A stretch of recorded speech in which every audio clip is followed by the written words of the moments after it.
Joined now at the intermission by Scream Eagles defenseman Adam McCormick, drafted by Cape Breton this year in the third round of the draft. Adam, what was your reaction when the Scream Eagles picked you? I had a good phone call with them a couple months before the draft, and going in the draft I didn't have any expectations, but I knew that they liked me. We had a pretty good phone call. They called my name. I was pretty happy. Growing up in the Fredericton area, what was your exposure like to the Q? Did you ever get down to St. John or Moncton, or were you more of a UMB guy? I was definitely a UMB guy when I was younger. My dad and I, we always made the trip up whenever they played, but I was obviously at a couple Sea Dogs and Wildcats game before too. A big thing for you, age 14, you get to play in the Canada Games as an underager. Tell us about that experience. Yeah, that was definitely an experience to remember. I was the only underage. It was definitely a great experience for sure. You've been in the spotlight a lot by your own choosing this year regarding your mother's issues, waiting for a lung transplant. What made you decide to kind of go public with that?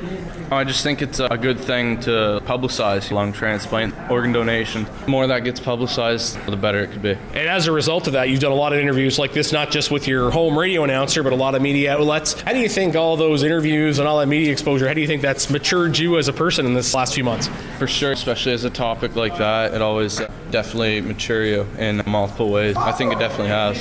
An interesting year for you and all the other defensemen in Cape Breton, because when the year started, there was 9 defensemen here, and now fast forward to this time of year, you're down to 5 with guys injured. Tell us how that's been as a progression as the year's gone on. For sure, the first couple months, there's quite a few D. There was 9. I was getting scratched quite often, but the season's gone on. We're playing a lot better, and we're more consistent now, so I like how it's going. Offense seems to be coming along as well. Obviously, you need to know how to read the play and have faith in your forwards. How has that progressed as the year's gone on?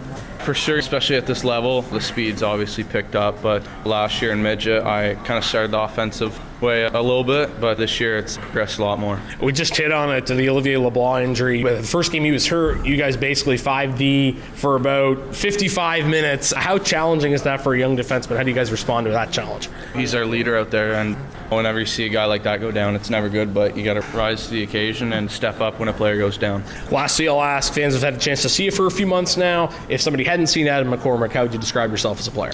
I'm a good skater. I like to move the puck well, join the play when I can, and create good opportunities. Well, I think fans have certainly enjoyed watching you progress thus far and look forward to seeing more. Best of luck going forward the rest of the season. Thanks for this, Adam. Thank you very much. That's Scream Eagles defenseman Adam McCormick joining us at the intermission. You're listening to McDonald Auto Group Scream Eagles Hockey, 1270 CJCB.